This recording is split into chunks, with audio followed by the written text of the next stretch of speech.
Hurricane Irma hit South Florida about 1 month ago.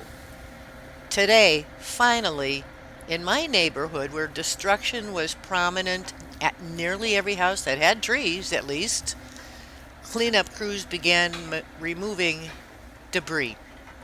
There was a lot of it. Not much would fit in any given truck. uh, and at my place, this is what we did have out front. This is what we were left with today.